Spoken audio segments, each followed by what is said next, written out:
So if a MAGA supporter or somebody that doesn't have the knowledge that you clearly have would say to you, this is going to be great for the country. It's going to be tough for a little while, but he put people on this 90-day pause and he's being tough on China and everything's going to be just fine.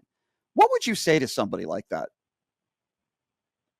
I mean, obviously some people are really convinced and there's no way to talk them out of that kind of view, but I would point to the reality that this is the signature economic policy of the second Trump administration.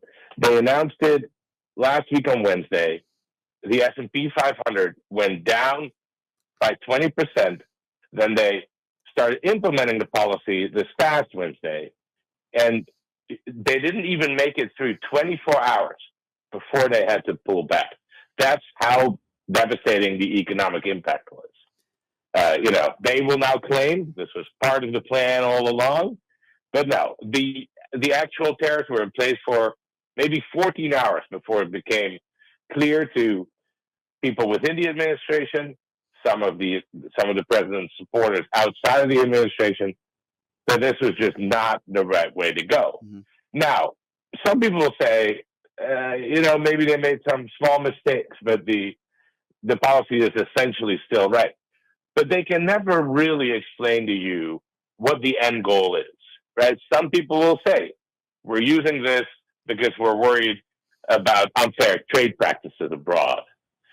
Look, there is a bunch of countries that we are now imposing tariffs on that we have free trade agreements with, including Mexico and Canada, with whom we have a free trade agreement that Trump himself negotiated during his first term. Other people will say we have to do this to get tax revenue. Other people will say we have to do this because it lets us, force Europe to spend more on its military. Other people will say, no, there's all these global macroeconomic imbalances that we need to address. Some of those objectives are mutually completely incompatible, and it is very clear that the administration does not have a unified plan. And that it is not clear where this long-term bonanza is supposed to come from. It's all just impulsive, poorly thought through, and I think that's all reflected in the fact that the stock market hated it, and the president himself felt compelled to pull back within less than a day. I mean, it's just incredible because it really is their signature policy.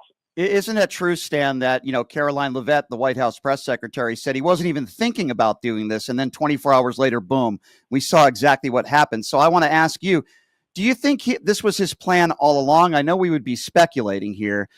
When they say, no, he's not even thinking about doing something like this, and then boom, he does it. Do you think some of his financial advisors spoke with him and the administration, or do you think this was his game plan all along? We hear them saying, well, this was the art of the deal. Now, I'm not buying something like that, Stan. Are you?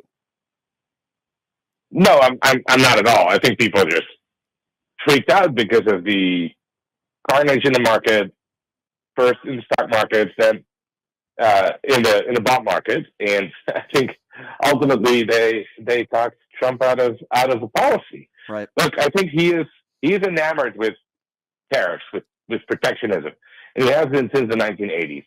And there are some people in his administration who share that love of tariffs, of protectionism, like Peter Navarro. Yeah. There are other people who care perhaps a little less about that ideological commitment to tariffs, and they care more about the stock market, about the state of the economy, about the businesses that are going to close down. And I think ultimately the outcomes were so bad so quickly that they managed to win the argument, at least in parts. Because remember, we've only pulled back a chunk of the tariffs. Right? We now still have a 10% tariff on every country in the world except for Russia.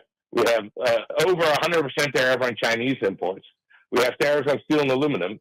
We have tariffs on Canada and Mexico on all sorts of products. And so, we're not back to the status quo. They've only pulled back in part. And you see that reflected, of course, in the stock market, which is still down by a lot since inauguration. You see that in consumer confidence numbers, which have crashed. And you see it in small business optimism as well, for example. That's a good point. So we're nowhere near back where we were, but at least they pulled back a little bit.